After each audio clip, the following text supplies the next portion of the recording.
volunteers now, and you've designated one or two of you as the leaders, and that's been working. So as always, the lead volunteer needs to set up a date with your teacher. Please, please, please, double, triple, quadruple, check that calendar downstairs on the locker first. Find good dates, set it with the teacher, go back, make sure that date is still free, and don't double dip. We only had one issue last semester, which was great. So just be courteous of other people. Were you the double dippers? Not me. Oh, okay. Anyway, so just get that date on the calendar immediately once you're set. And then this one in particular, as Maury alluded to, I think you really do need to kind of divide the labor a little bit more, just among your group. Give yourselves enough time ahead of time to give people jobs. Give yourselves enough time the morning of, because we'll get to the play. One new piece that we are asking is that the volunteers actually bring newspapers for the table. So you will have a job other than your regular duties.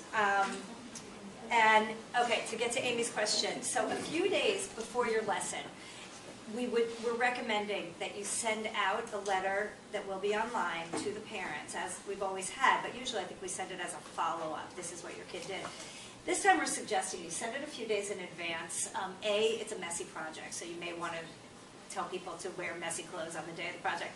But B, we would like you to also attach this wonderful piece that Maury put together that will be online as well as an attachment. I think that any parent who's slightly interested can look at this and really have a much more meaningful conversation with the kids after the project. And it's online as well, but I think if you send it to them, there'll be like a student handout, like look for that link, student handout, or note to parents, something like that. Well, yes. We're also sending it, and we're also giving it to the teachers, the librarians, all the people in the community I talked about, and that we talked to are going to be getting this information. So everybody will have this available to them. And then, same thing, as I just said, please try to give yourselves enough time. Meet a half an hour, 20 minutes before the program so that you can really get it all together. Again, the clay needs a little bit more time than some of the other things. And last but far from least, please return all of the materials to the locker. We actually had a problem this fall. We went with paintbrushes missing. We don't know where they are, but we can't keep buying the stuff over and over and over. So please, please, please try to make sure that everything makes it back. Anything else? Any questions? I'm stuck. Yeah. Sorry. So like our date's in June. That's why I was asking. Like it's fine to because it seemed like all the Greek stuff in the bookstores is going on now. Then maybe you could send it now. And in our class, we'll be doing this in June, and I'll send you the date. You know, I'll give you the warning for clothing. So maybe we could put something in the Friday sheet as well. Good idea. Just yeah, to but just send let as a heads up. the community know about the project great. and about the resources around town. That's right. We'll add the link to the Friday sheet. That's a great idea. Just to find people, because the last week it's so crazy and not so now. Exactly. And if there's other stuff going on, people might want to take their to the museum sooner.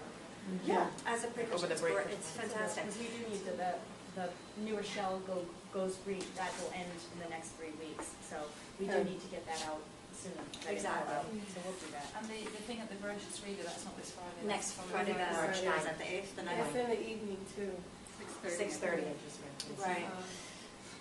Okay, so I guess without further ado, we should get to the posters. Maybe I'll come. Just as a little precursor to the posters, I think that we talked about this a bit last time, that our goal is to really encourage the kids to have discussion. I'm just curious, how did that go last time with questioning, and did people feel like that worked? Okay, that's really kind of our push. And while these pieces have a lot more historical information and facts and details, which we did include more of on the back this time, you need to pick and choose. You have to think about what grade you're working with. You have to think about who you are and what you have to bring. It's all here. Do not feel compelled by any stretch of the imagination to say every word that's on all this stuff, or every word of what Maury's written. It's a lot. So pick and choose, etc. But and I just wanted to say that, so as a teacher, when you try to plan a lesson or something for the class, you kind of say to yourself, what's the big idea here? What do I want the kids to come away with? And for me, it was my first visit to the Met. Yes, I'm still new to the area. I was it was a big deal to go to the Met for me. And coming away from there, I said, this is fascinating that this is, 45 minutes away, and this is how our whole civilization was formed, about 3,000 years ago. And I want the kids to know, like, these events occurred 2 to 3,000 years ago, and it has really influenced our lives today. And, you even saw it at the Oscars, those Greek dresses the women were wearing. It is everywhere. And, so I guess It's a good lead into the first big poster. idea. Right, so as whoever's giving the sort of mini overview, similar to what Maury said, somebody can really be holding this up and giving the kids the ideas about what things they can and should be looking for as they see the posters. I don't know if you can read, the kids are usually sitting much closer. But on here we have, while looking at the pottery, can you find an example of letters from the alphabet, an ancient Greek hero, shapes, sea life, sports, musical instruments, architecture. This is just, 5, 6 of 20 things. It's That, like the preview of what they're going to see, and just say, hey, be looking for this. Like, can you find it? And then we thought, leave this one up, if we can. yeah, if somebody wants to hold it, or just put it in the front so they can constantly be reminded of what, oh, hey, I see letters on that, or I see whatever. Okay, so then we're also going to begin giving them a little bit of context of where this is. And if there's a globe in the room or a big map, maybe it's also helpful to see kind of in relation to us where Greece is. But the idea behind this is that we really want them to recognize that Greece, ancient Greece, we've got to really try to keep saying ancient, is surrounded by water, and that they were very much a seafaring people, because that will lead into some of our earlier posters. And in here we mention Athens as being one of the most powerful cities and as being really the center of art and literature, and that also will help kind of lead into some of the ideas that these big ideas about democracy and government and art, literature, music, etc. were coming out of Athens, and all of these things that were happening 2,000-3,000 years ago still affect us today.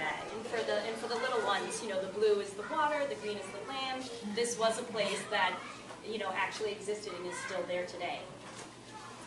Okay, so then we go into the very important job in ancient Greece. And, I'm not going to go through all the questioning like we did last time with you, but, you certainly can get the kids engaged in the fact that this is an ancient Greek potter. And on the back, did everybody take one of these packets? Yeah, okay, so you can kind of follow along where we are, and you can see that we sort of go through the process of how the potter actually worked. And there are some fun little facts in the back here of how he worked, and just for example, even at the end when they get to firing the pot, the kiln was about 2,000 degrees, which I think the kids will like. But what was so interesting is back then we didn't have, there were no temperature gauges, so the way the potter would gauge whether or not the kiln was hot enough is by putting a piece of silver next to the pots, and when the piece of silver would melt, the potter would know that the kiln's at the right temperature. So just fun little facts. And all of those things are on the back of these. You want to show them the back of? So they're on the back of the poster, and they're also in your handouts. And we'll put big numbers. There are not big numbers at the moment on the back. We will put big numbers on the back so you can easily follow along. Okay, so now we really begin to get into what does our potter do? This is what our potter does. And the idea behind this is that obviously there are all different kinds of shapes and sizes of pots. And, I think on this, we want to ask the kids a lot about comparing sizes and shapes and function. That we get into the fact that the ancient Greeks included handles, for example, on these pots. And these handles are not just decorative, but they turn each of the vessels into a very functional piece. And so I think, based on looking at how different the shapes, the forms, the kids can really begin to get an idea of how these were each used. And you could play a game with them. You could cover this side if you want. This actually says how they were each used, and the names are underneath each of them. So if you want to look at what's to come, you can really highlight the ones that we're going to be looking at, etc. Right. And it's kind of cool.